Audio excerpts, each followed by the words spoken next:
vidas.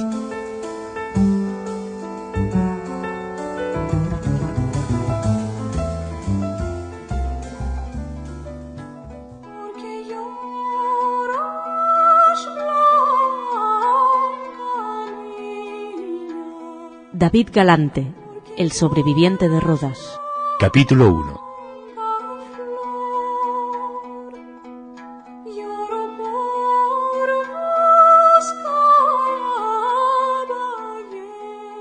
Soy descendiente de aquellos judíos expulsados de España durante la Inquisición, donde fueron a parar por toda la zona de Europa y Medio Oriente y el Imperio Otomano.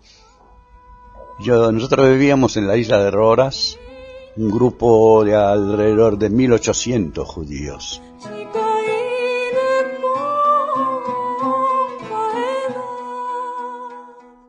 David Galante es un sefardí de la comunidad judía de Rodas sobreviviente de la Shoah. Siguiendo el mandato moral de los que salieron con vida de los campos, Galante da testimonio en escuelas y universidades, habla a los jóvenes y ahora recuerda para Radio Sefarad.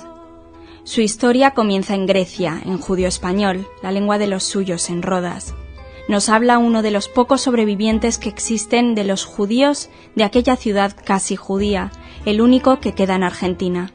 Lo que yo les cuento a lo mejor no es ni el 20% de todo lo que pasé, porque no recuerdo mucho de lo que me ocurrió. Hay digamos, instancias, tiempos en los cuales no sé lo que me pasó durante un mes o 2 meses, porque después de 50 años que empecé a hablar, ya perdí mucho perdí.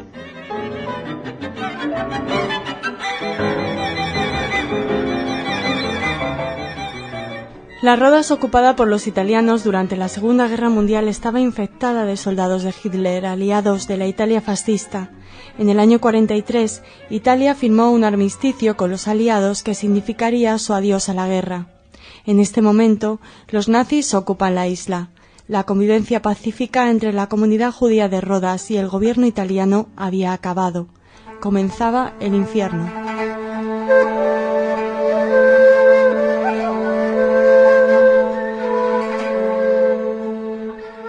Cuando entraron los alemanes, ahí ya empezamos con los problemas.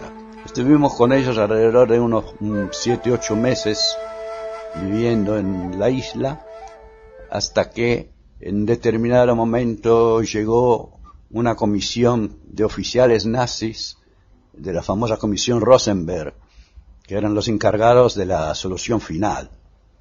Llegaron a Rodas y dieron la orden de que todos los judíos teníamos que juntarnos en un edificio con todos nuestros bienes y nuestras joyas, y así fue que una vez que nos juntamos adentro del edificio nos sacaron todo lo que teníamos y ya de ahí no pudimos salir más.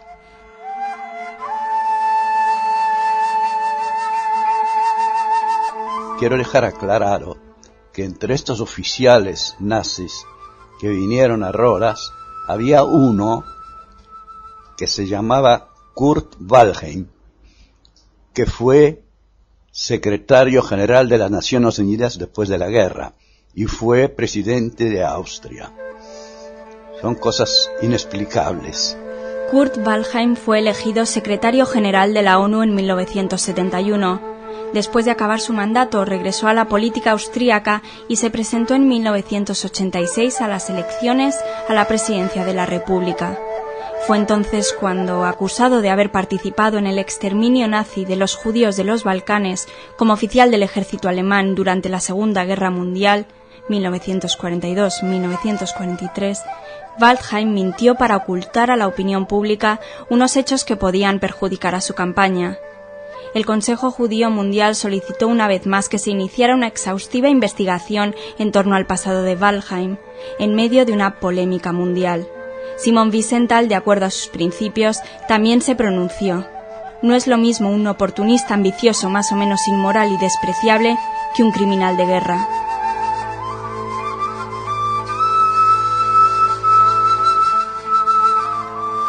A los 2 días de estar encerrados en este edificio, nos trasladamos hasta el puerto, y ahí había 3 o 4 barcazas. Nos metieron adentro a todos, y emprendimos el viaje por mar hacia el Pireo. El viaje duró 7 días. Era un viaje que normalmente se hacía mediodía, pero se viajaba de noche solamente, y se escondían los barcos entre las islas, en el radio de las islas. Se iban escondiendo para no demostrar, porque los ingleses tenían todos los mares ocupados. A pesar de esto, los ingleses no hicieron nada para liberarnos, digamos, para salvarnos. Nos dejaron pasar tranquilamente.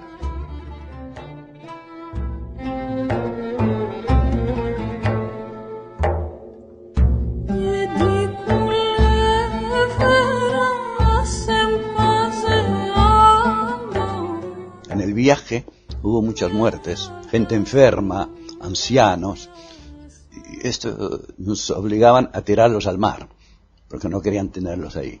De comida nos dieron casi nada, nos dejaron un poco de pan y algo, y estuvimos pasando ya, ahí empezamos a sentir ya el rigor de lo que era el nazismo. 7 terribles días después, Galante y el resto de los detenidos desembarcaron en el puerto del Pireo. Desde allí les trasladaron a Atenas, al Jairare, una cárcel destinada a presos políticos. Tras 2 días sin agua ni comida, con el miedo y la incertidumbre de nuevo como compañeros, les llevaron a la estación de trenes. El destino, Auschwitz. Había un convoy de vagones de carga, donde decía fuera del tren, decía caballos 8, personas 80. Nos metieron adentro, efectivamente 80 personas en cada vagón, y eran como 20 o más de vagones. Nos pusieron un poco de pan y unos pedazos de mermelada, nos cerraron herméticamente las puertas y dejaban una ventanita solamente para poder respirar.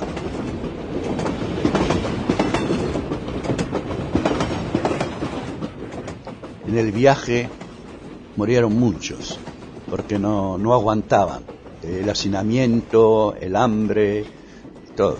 Cada 3 días el tren paraba en el campo, abrían las puertas, teníamos que bajar los muertos, vaciar las cubas donde hacíamos las necesidades y volver otra vez al vagón, y así sucesivamente hasta llegar a Auschwitz. El viaje hacia Auschwitz duró 12 días. En realidad nunca llegamos a saber cuántos murieron en el viaje.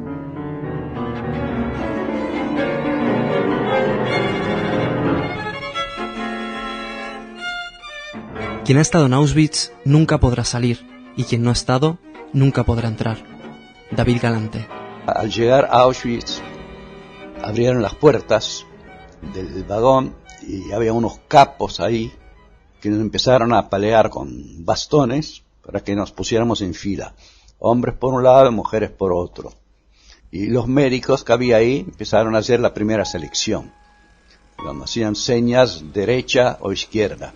Los que iban a la derecha iban al trabajo. Los que iban a la izquierda a las cámaras de gas y los crematorios.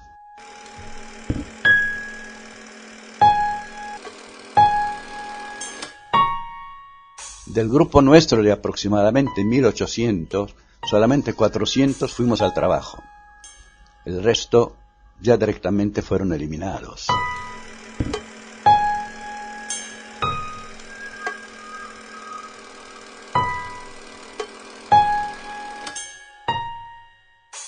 Yo me fui para el trabajo, un hermano mío también, y 3 hermanas que tenía, que también las eligieron para el trabajo.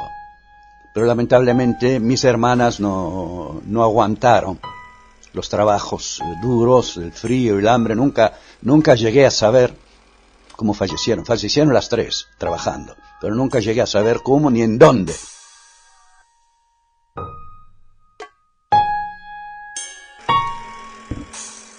Nos hicieron cambiar, nos bañaron y nos pusieron ya el número, el tatuaje, con el número por el cual desde este momento ya el nombre nuestro ya no existía más.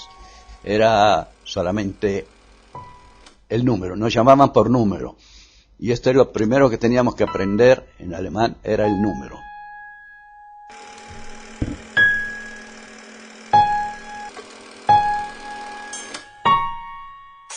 Una vez que nos vestimos, me llamaron a mí y me llevaron a una barraca, a donde había chicos de 8 y 10 años.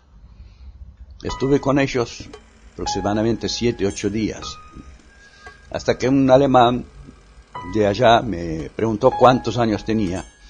Yo le dije 18, y el alemán tenía anotado 8 años. Y me sacaron enseguida, me mandaron para el campo de trabajo. Y después, con el tiempo, me enteré de que esa era la barraca donde los alemanes hacían experimentos con los chicos. Experimentaban cada día, venían, se llevaban unos cuantos, y así sucesivamente. Que de este grupo no se salvó nadie.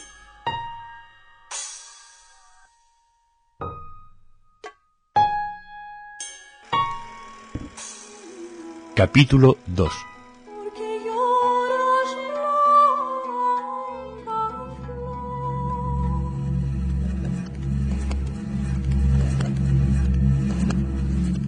Yo fui a trabajar. Tras salvarse del terrible destino de los internados en la barraca de los niños, Galante es empujado a la corriente de trabajo esclavo del campo.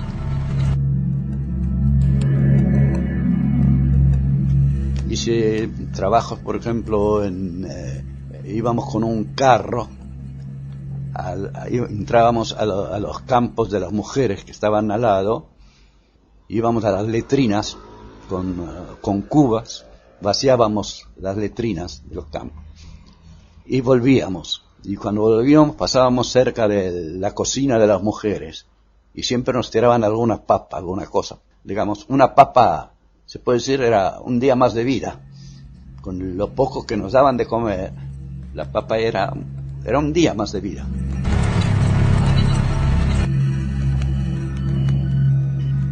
Hice varios trabajos y cuando volvía de este trabajo, se ve que todo, digamos, la barraca nuestra ya estaban todos en fila. Había el alemán que lo estaba contando, porque siempre cuando volvíamos contaban para que no faltara nadie. Y faltaba yo, que habíamos llegado tarde. Entonces el alemán contaba, faltaba uno. Al llegar yo salí corriendo y me invité en la fila. Y el alemán que me vio empezó a preguntar en alemán, ¿dónde estaba? ¿Qué hacía? Yo no entendía alemán, yo lo único que decía, trabajo, Arbeit, decía. Trabajo, lo único que decía. Y me empezó a pegar. Empezó a pegar y a pegar y a pegar, me pegó tanto que me rompió los 2 dientes de adelante y me caí, me tiró en la nieve desmayado.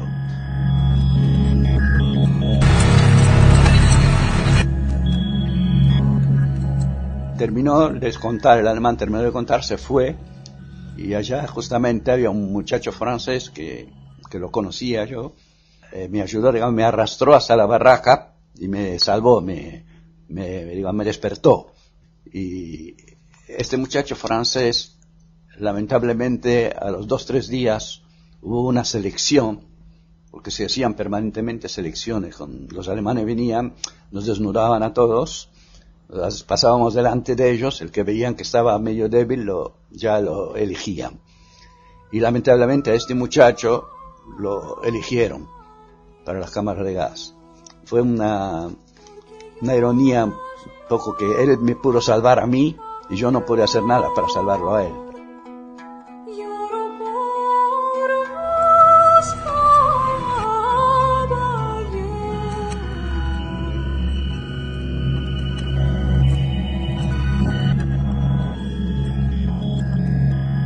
El problema nuestro allá era que nosotros, el idioma nuestro era el francés, el italiano, el griego o el español nuestro, el ladino.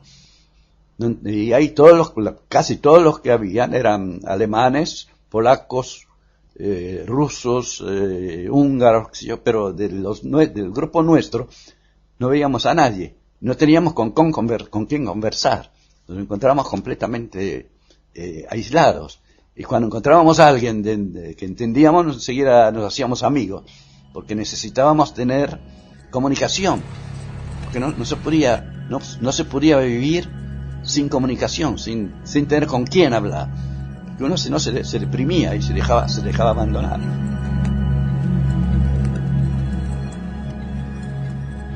La mayoría de los testimonios señalan que los griegos formaban un grupo destacado y dirigente entre el resto de los colectivos. El judío español les unía. Pero en el campo, los prisioneros sefardíes están en desventaja frente a los compañeros que hablan yiddish. Entender a los verdugos es cuestión de vida o muerte. El número tatuado por los nazis marca, desde el primer momento, una separación tajante del judío español que habla a los deportados a la lengua de los verdugos. Deben comprender una lengua ajena a ellos, el alemán, una lengua muy diferente a las que han conocido. Desde entonces, los SS u otros se referirán a ellos por el número de su brazo en lengua alemana. Las órdenes se gritan en alemán. El que no comprende es castigado.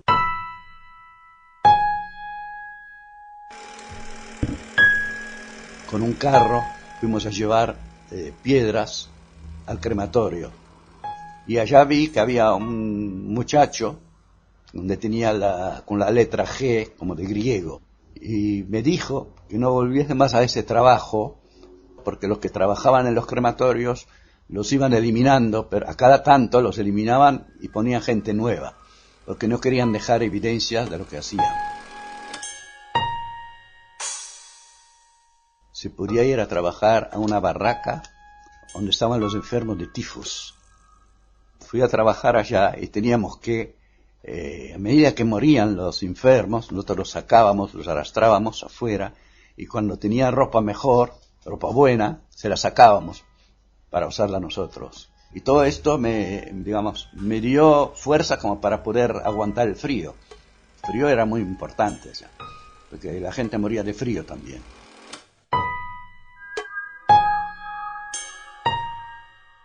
Otra vez fui a trabajar a un campo donde había heno, y mientras estábamos trabajando, a uno de los chicos del grupo nuestro se le ocurrió clavarle el tridente a un nazi. Se lo clavó en la panza. Enseguida todos los nazis lo cercaron. Lo cercaron con los perros. Y el chico seguía defendiéndose con el tridente que tenía. Quería defenderse hasta que ya no daba más. Y le tiraron los perros de encima al chico. Bueno, ahí fue un desastre.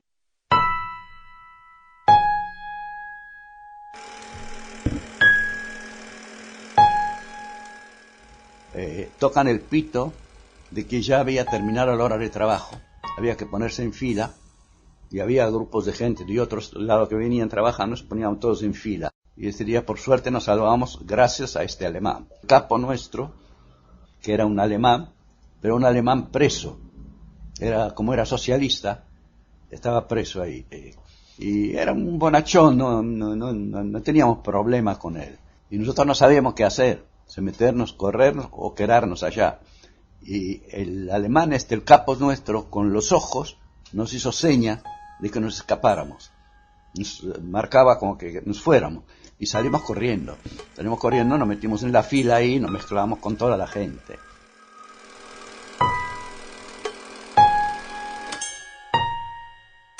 El problema era de que cuando uno del grupo cometía un acto de esto, eliminaban a todo el grupo. Los colgaban del portón de entrada y los dejaban ahí como ejemplo para que no volvieran a cometer más este tipo de actos. Los dejaban varios días en el portón. Mientras nosotros pasábamos, entrábamos y salíamos para el trabajo, lo veíamos la gente colgada ahí.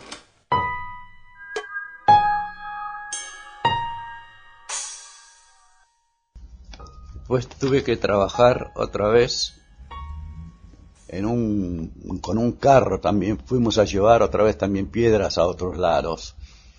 Y cuando volvía, nos metimos en fila, todos ya, cuando era el momento de frenar, y pasa un nazi por ahí saca un revólver y dispara. Me dispara y me roza la nariz, me roza a mí, el que está al lado mío cae muerto. Me sacó un pedacito de piel y yo me la pegué la piel y no le di importancia, digamos, ¿no? Pasó desapercibido.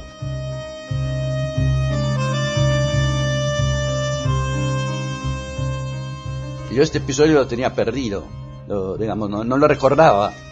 Lo recordé hace unos años en casa, que estando de noche, fui al baño de noche y me golpeé la nariz y me salió sangre. Y ahí recordé que este episodio ya lo había tenido en aquel entonces.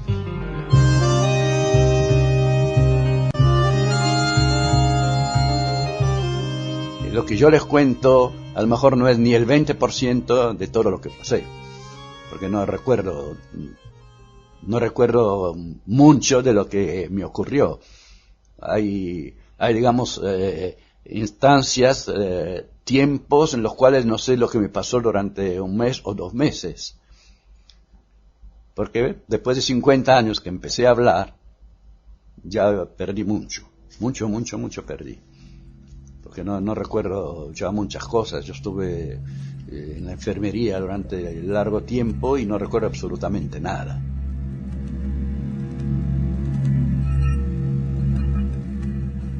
Otro día fui a trabajar en un campo con unos soldados rusos que estaban prisioneros. Era un campo donde había una estación de trenes y ahí traían todos los pedazos de aviones derrocados, los traían ahí y nosotros teníamos que cargar los motores a los trenes. Y estuve trabajando ahí, en determinado momento me vino ganas de ir al baño.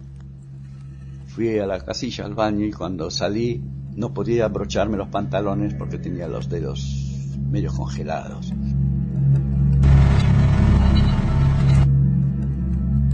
Había un fuego ahí al lado donde estaban los alemanes, los nazis, todos ahí calentándose en el fuego. Yo me acerqué para calentarme las manos. Un nazi que me dio una patada y me tiró adentro. Me tiró ahí y me quemé los pies, los 2 pies, y yo salí enseguida.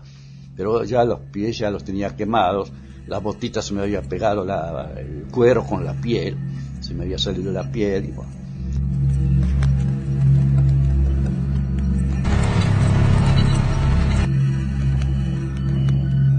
Estuve varios días después trabajando, pero los pies se iban infectando, cada vez se iban poniendo peor. Hasta que en determinado momento ya no pude más trabajar, me vino la fiebre y tuve que ir a la enfermería. La enfermería nadie quería ir, porque la enfermería era la antesala de la muerte. El que entraba a la enfermería ya no salía más, porque ellos no querían gente enferma ni gente débil, los eliminaban. Capítulo 3.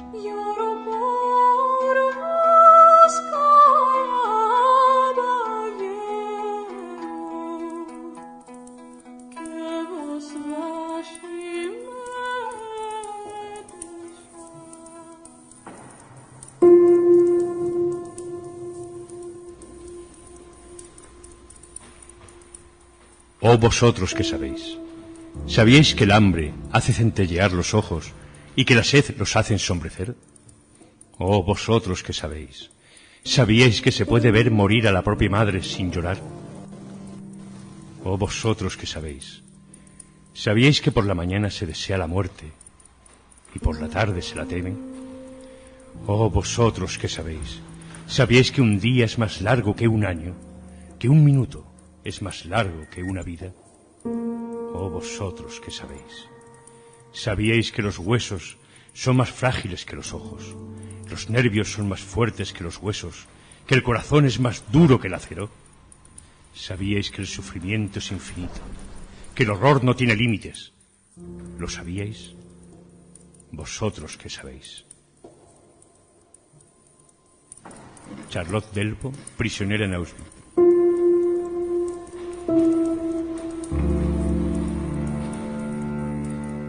La enfermería nadie quería ir, porque la enfermería era la antesala de la muerte. El que entraba a la enfermería ya no salía más, porque ellos no querían gente enferma ni gente débil, los eliminaban.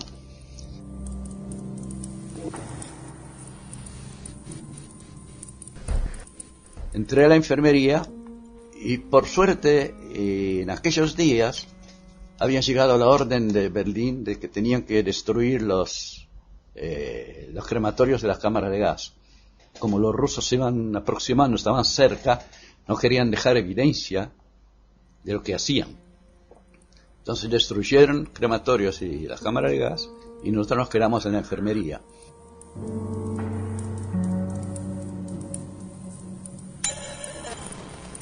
Y ahí estuve, no sé durante cuánto tiempo estuve. Entonces estuve con mucha fiebre. Después se me pasó la fiebre, empecé a mejorar, estuve un poco mejor y al poco tiempo dieron orden de que había que evacuar el campo.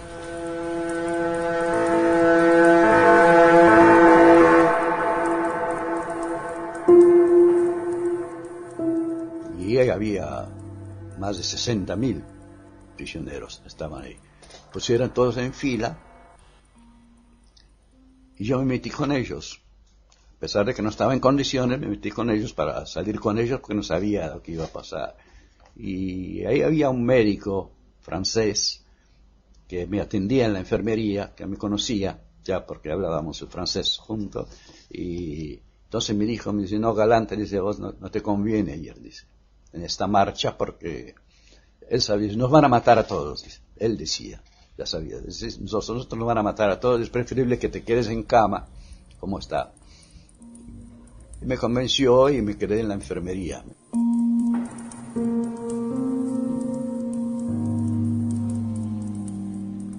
Y nos quedamos unos cuantos que, digamos, desahuciados, porque los nazis no dejaban ahí. Los que dejaron porque ya estaban ya mal.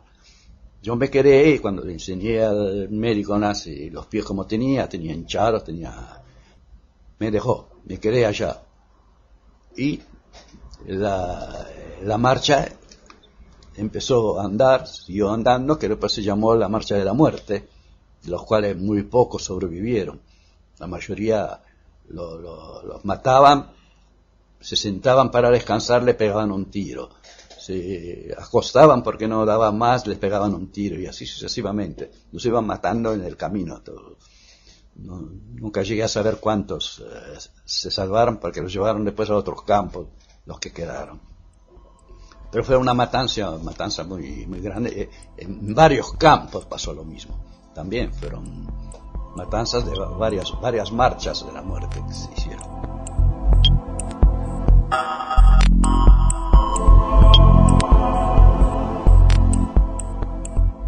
En enero de 1945, el Tercer Reich estaba al borde de la derrota militar. Las fuerzas soviéticas se extendían a través de la Europa oriental, preparadas para repeler a los nazis hacia el interior del Reich. El ejército soviético había hecho públicas las atrocidades nazis en el campo de Majdanek, liberado en julio de 1944. Por eso, las autoridades de las SS ordenaron a los comandantes de los campos de concentración evacuar a los prisioneros. Su objetivo era evitar que los prisioneros pudieran dar más pruebas del masivo asesinato nazi a los aliados. Durante las marchas de la muerte, la brutalidad de los guardias SS fue indescriptible.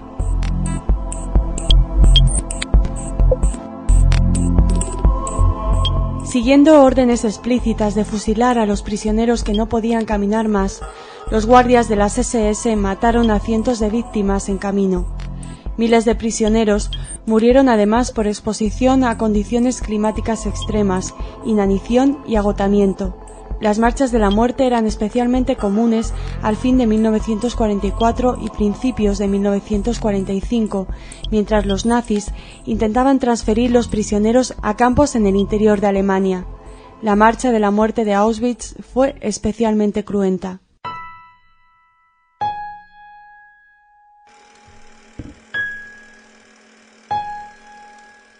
Yo estuve allá en la enfermería durante unos cuantos días, 8 días estuve. Durante estos 8 días tuve que buscar la manera de conseguir algo de comer para poder sobrevivir. Había que sobrevivir.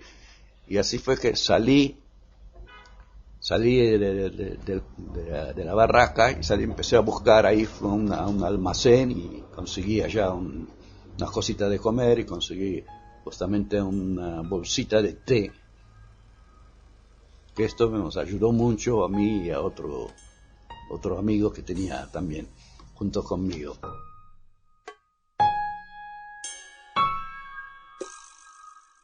Las tropas rusas liberaron nuestros cuerpos, pero las almas han quedado allá. David Galante.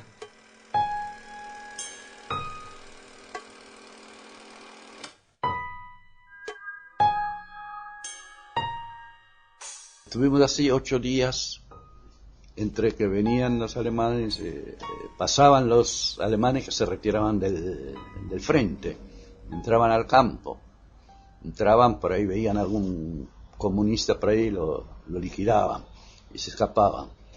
Y así sucesivamente, hasta que en el 8º día vimos lejos ahí por la nieve unos movimientos de unas sábanas blancas que se iban moviendo los soldados rusos para mimetizarse con la nieve. Nosotros cuando vimos ya nos dimos cuenta de que eran rusos, salimos, empezamos a hacer señas. Entonces se acercaron.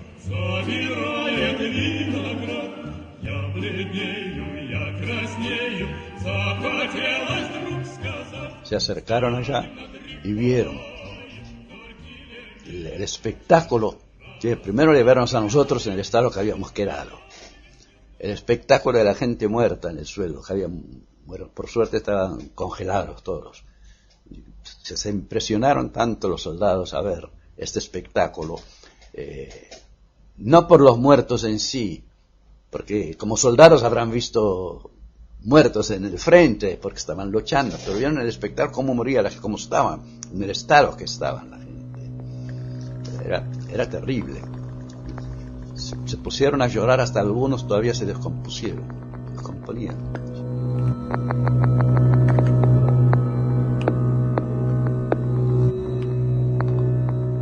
Recuerdo bien, yo haber visto así compañeros en un estado esquelético, con la cara achatada, los ojos hundidos, con un brillo en los ojos, un brillo vidrioso que preanunciaba la muerte. Como efectivamente a la noche cuando nos acostábamos, 6 o 7 en un camastro, a la mañana siempre había alguno que quedaba ahí, pero quedaba dormido, se moría dormido sin quejarse, sin despertarse, sin nada. Y eso pasaba permanentemente, nos pasaba. Uno lo veía el día anterior, decía más de 24 horas no dura. Y seguramente me veían a mí, a lo mejor a mí también, en este estado. Pero por suerte yo pude superarlo.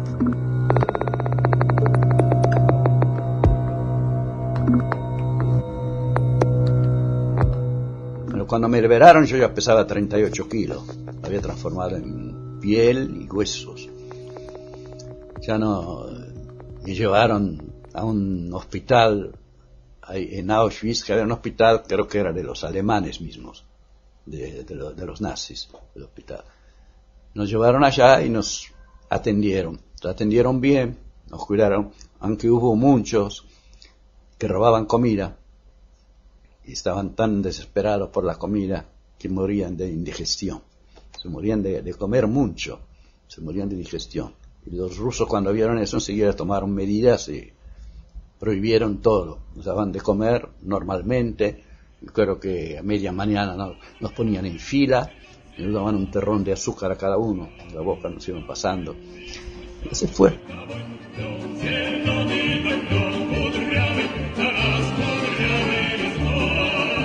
Durante 5 semanas estuve en el hospital. En estas 5 semanas llegué a aumentar 20 kilos. De ahí, a poquitos días, llegaron los rusos de vuelta y nos obligaron a que entráramos al ejército ruso, porque la guerra no había terminado, todavía seguía la guerra. Entonces dice, como somos aliados, tienen que venir a ayudar al ejército. Y nos enrolamos, un grupo de italianos, estaban conmigo, hoy me tomaron como italiano, porque yo era, digamos, como la isla pertenecía a Italia, decía, ¿de dónde sos? Bueno, de Italia, italiano. Me tomaron con soldados italianos que yo no tenía nada que ver, soldados prisioneros italianos. Pero como te obligaban y nos llevaron al frente.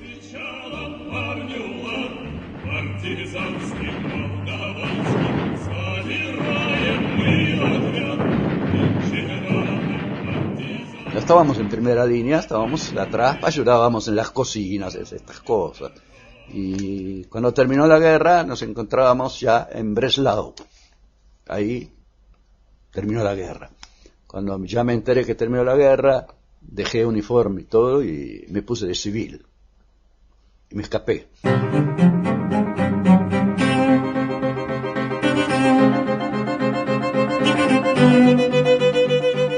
Escapé y empecé a deambular por toda Europa buscando la manera de volver a mi país. Porque yo tenía miedo porque decían que a los rusos los mandaban a Rusia todos. Se corría la voz de que todos los soldados rusos y los otros y los que eran aliados se los mandaban a Rusia. Nosotros por el miedo que teníamos de esto, yo me escapé y empecé a deambular por todos lados.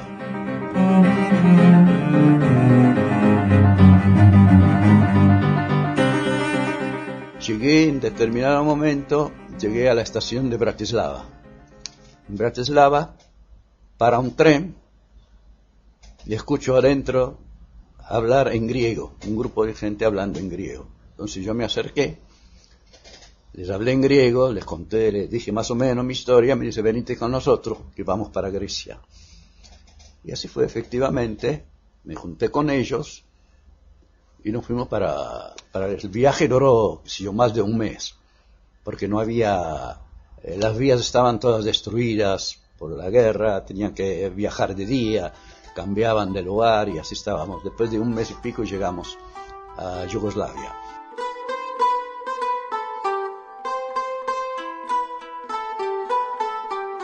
Yugoslavia después nos llevaron en camiones hasta Grecia.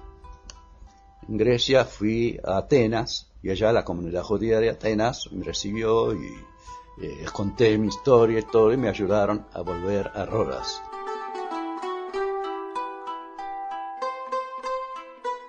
Capítulo 4.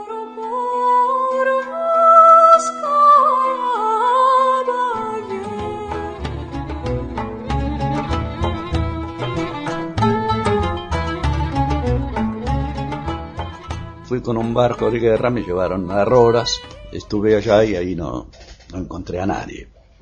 Era el único sobreviviente que había. Las cifras de la tragedia de los sefardíes griegos son estremecedoras. De una población judía de 56.200 personas en Salónica, solo sobrevivieron 1.240. A Rodas volvieron únicamente 40 personas de los 1.701 judíos deportados.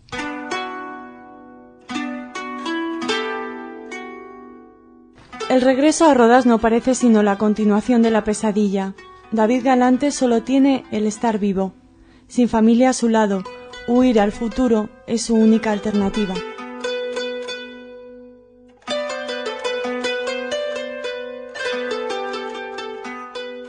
Estuve solo allá, después vinieron 3 o 4 más. Estuve viviendo como un año en Rodas, sin saber qué hacer ni a dónde ir. Yo tenía un hermano acá en la Argentina, que estaba de antes de la guerra. Y tenía una hermana en la Rhodesia, en Sud Rhodesia, que ahora es Zimbabue. Una hermana allá que estaba casada también. Y me comuniqué con ellos y me dijeron, bueno, que esperar a ver qué solución íbamos a tomar.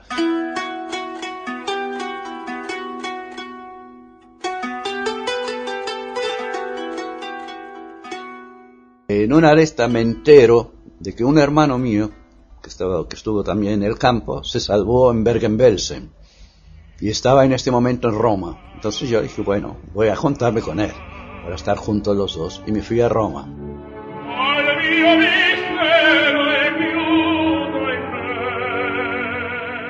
Estuvimos juntos ahí un año tratando de venir a la Argentina.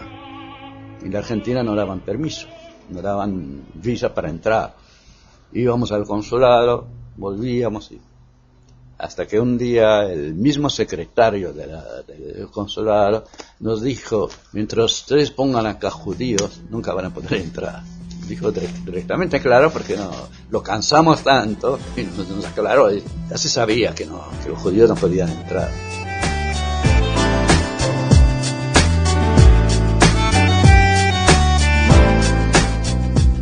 Y resulta que mi hermano acá en la Argentina tenía un amigo que era comisario de un barco de carga argentino. Y este barco iba a llegar a Italia, al puerto de Bari. Entonces se comunicó, se puso de acuerdo con este comisario que él nos iba a ayudar a traer.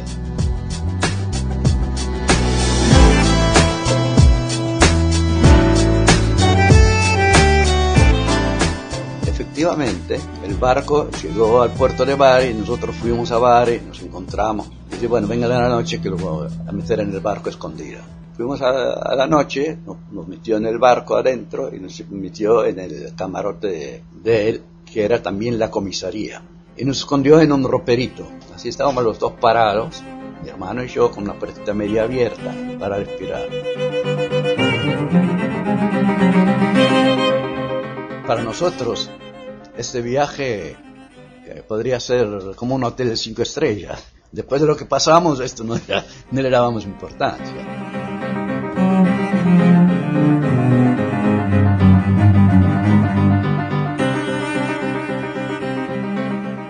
Como era la comisaría, entraba y salía gente. Al mediodía se cerraba, nosotros salíamos del ropero, el comisario nos traía algo de comer, descansábamos un rato y así después volvió a la tarde a abrir otra vez, de vuelta al ropero y así un viaje que duró 50 días con el barco hasta llegar a la Argentina.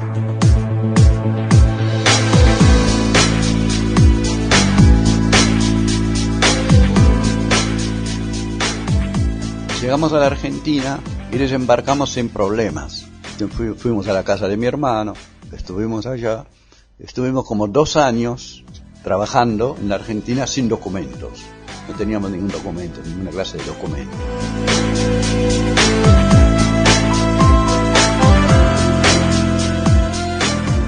Y después de 2 años había salido una ley acá que todos los que estaban sin documentos podían regularizar la situación. Y nosotros nos presentamos. Y la policía, cuando empezó a averiguar, vio que venimos de Italia y ya empezaron a dudar. Porque todos los que venían de acá habían venido de Paraguay, de Bolivia, de Uruguay, de esta zona de acá era mucho más fácil. Pero venir de Italia, ya la policía empezó a investigar, que en aquel entonces había, contrabando humano. Había mafias que se dedicaban al contrabando humano y querían saber ellos quién nos trajo. Nosotros tampoco podíamos denunciarlo al comisario. Decíamos, no, venimos solos, escondidos, pero ellos no sabían que alguien nos ayudó, pero no podían saber cómo era.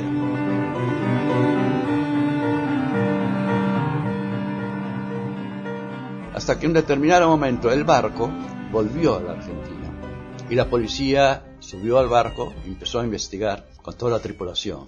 Hasta que un marinero que nos había traído una botella de champán al camarote del comisario el día que el barco llegó a la Argentina y subieron todos los familiares de la tripulación, subieron a bordo para recibirlo. Y nosotros nos mezclamos con el comisario, con los familiares, como si fuéramos familiares de ellos. Y nos trajo una botella de champán, pidió el comisario para brindar. Pero el mozo que nos trajo nos vio a nosotros medio raros.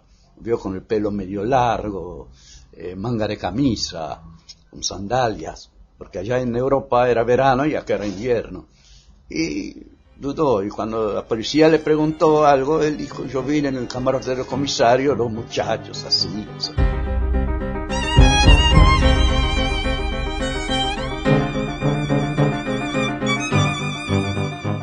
Y bueno, ya la policía enseguida ya se dio cuenta de que el comisario nos había traído y ya al día siguiente nos dijo, ¿por qué? Dice, ¿por qué no avisaron de entrada que fue el comisario que los trajo? Ya declaró, dice el comisario, que los trajo y todo. Mentira, no había declarado. Pero hicieron una cosa falsa, firmaron en falso por el comisario, como que ya admitió de que nos trajo. Bueno, y ahora dice, las cosas están en manos del juzgado, tienen que ir a la justicia.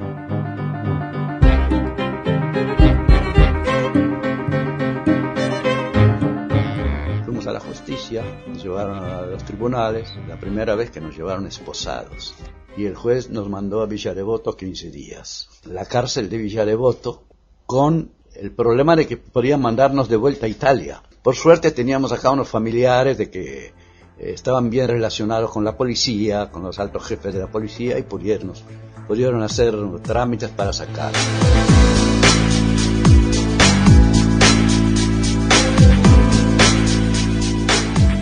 Nos sacaron de la cárcel y nos dieron documentos, la cédula de identidad, y ahí quedamos libres, digamos, de todo.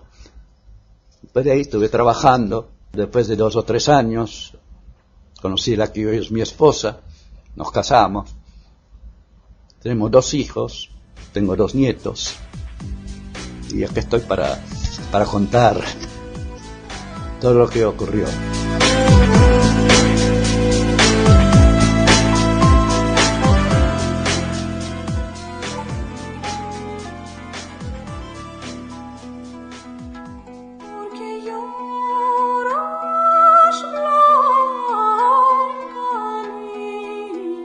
David Galante le contó su vida a nuestro con voz propia Rodolfo Klickmann. Galante es uno de esos sobrevivientes que se ha consagrado a dar testimonio de lo que fue el horror nazi. Para él, para ellos, nuestro agradecimiento. A David Galante, muchas gracias por su testimonio. A la gente de Radio Sefarad y a los oyentes, muchas gracias por haberlo escuchado. Recuérdenlo, recuerden esto, háganselo escuchar a sus hijos y a sus nietos. Es absolutamente importante que ustedes sepan qué es lo que pasó y el infierno en que vivió uno de nuestros hermanos.